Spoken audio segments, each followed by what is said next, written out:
اسرائیلی عہدیدار کا صومالی لینڈ کا دورہ، پاکستان سمیت 24 مختلف ممالک کی سخت مذمت۔ مشترکہ بیان میں کہا کہ اسرائیلی دورہ صومالیہ کی خود مختاری کی کھلی خلاف ورزی ہے۔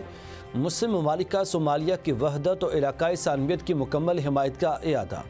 اسرائیل کی جانب سے صومالی لینڈ کو تسلیم کرنے کا فیصلہ واپس لینے کا مطالبہ۔ بین الاقوامی قانون اور اقوام متحدہ کے چارٹر کی پاسداری پر زور دیا۔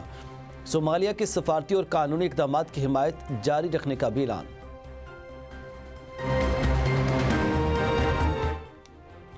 وزیر اعلیٰ خیبر پختونخوا دورہ سندھ کے لیے اسلام آباد سے روانہ۔ صوبائی کابینہ اراکین اور پارٹی پارلیمنٹرینز بھی وزیر اعلیٰ کے ہمراہ ہیں۔ سہیل آفریدی آج انصاف ہاؤس میں پارٹی قیادت سے ملاقاتوں کے بعد پریس کلب کا دورہ کریں گے۔ مشیر اطلاعات شفیع جان کہتے ہیں کہ وزیر اعلیٰ آج جنوبی ملیر اور کورنگی میں اسٹریٹ موومنٹ جیل اسران سے بھی ملیں گے۔ ہفتے کو ریلی کی صورت میں حیدرآباد جائیں گے۔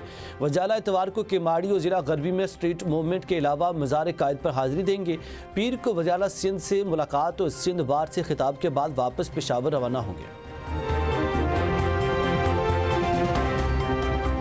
سیاسی سرگرمیوں سے اختلاف نہیں، لیکن کراچی کو یرغمال بنانے کی اجازت نہیں دی جا سکتی۔ میئر کراچی میئر وہاب کی میڈیا سے گفتگو، کہا وزیر اعلیٰ سندھ سے سہیل آفریدی کی بات ہوئی ہے۔ خیبر پختونخوا کے وزیر اعلیٰ کراچی پریس کلب اور انصاف ہاؤس جائیں گے۔ ہمیں کوئی مسئلہ نہیں۔ میئر کراچی کی وزیر اعلیٰ خیبر پختونخوا سہیل آفریدی کو کراچی میں نہاری کھلانے کی بھی پیشکش۔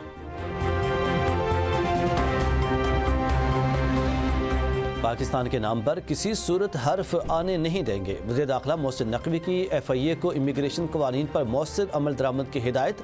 ایف آئی اے امیگریشن ونگ کے جائزہ اجلاس میں کہا، ہر سفری دستاویز کی سخت اسکریننگ کی جائے۔ انسانی سمگلنگ میں ملوث عناصر کسی رعایت کے مستحق نہیں۔ وزیر داخلہ کا پشاور بھکاری مافیا اور ان کی پشت پناہی کرنے والوں کے خلاف مؤثر کریک ڈاؤن کا حکم۔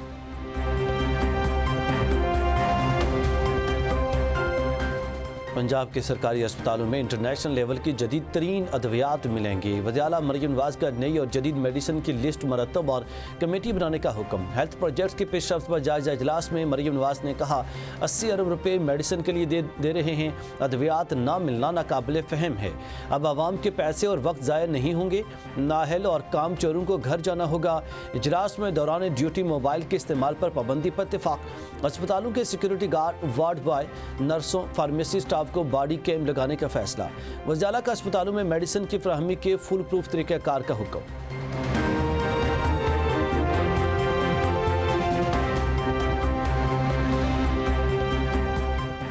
بھارت کو سستا روسی تیل مہنگا پڑ گیا۔ امریکہ کی جانب سے 500% ٹیرف عائد کرنے کا خطرہ منڈرانے لگا۔ مودی کی روس سے بڑھتی ہوئی قربت سفارتی شکست میں تبدیل۔ واشنگٹن نے بھارتی معیشت پر سخت تجارتی شکنجہ تیار کر لیا۔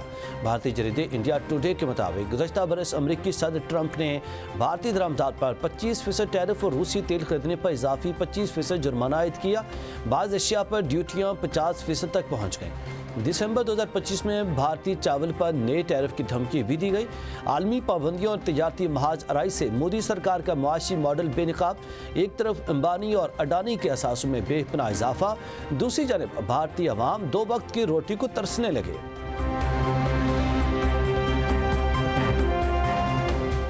امریکی سینٹ نے وینزویلا میں صدر ٹرمپ کے مزید فوجی اقدامات کے خلاف قرارداد بحث کے لیے منظور کر لی ہے۔ قرارداد کے حق میں 52 اور مخالفت میں 47 ووٹ آئے۔ ٹرمپ کی ریپبلکن پارٹی کے 5 ارکان نے بھی قرارداد کے حق میں ووٹ دیا۔ ایک ریپبلکن سینیٹر نے ووٹ نہیں دیا۔ صدر ٹرمپ کی قرارداد کے حق میں ووٹ دینے والے ریپبلکن ارکان پر کڑی تنقید، کہا ایسے ریپبلکن ارکان سینٹ کو دوبارہ کبھی منتخب نہیں ہونا چاہیے۔ حملے کا جوابی حملے میں دیا جائے گا۔ ڈنمارک نے گرین لینڈ کے معاملے پر امریکہ کو دھمکی دے دی۔ ڈنمارک کے وزیر دفاع نے امریکہ کو خبردار کیا ہے کہ کسی بھی جارحیت کی صورت میں مسلح افواج احکامات کا انتظار کیے بغیر فوری کارروائی کریں گے۔ گرین لینڈ ڈنمارک کے اندر ایک خود مختار علاقہ ہے۔ گرین لینڈ سے متعلق فیصلہ کرنے کا حق صرف گرین لینڈ اور ڈنمارک کو حاصل ہے۔ امریکی نائب صدر جے ڈی وینس نے یورپی رہنماؤں کو خبردار کر دیا، کہا کہ گرین لینڈ کے معاملے پر یورپی رہنماؤں کو ٹرمپ کو سنجیدگی سے لینا چاہیے۔ گرین لینڈ عالمی میزائل دفاع کے لیے نہایت اہم ہے۔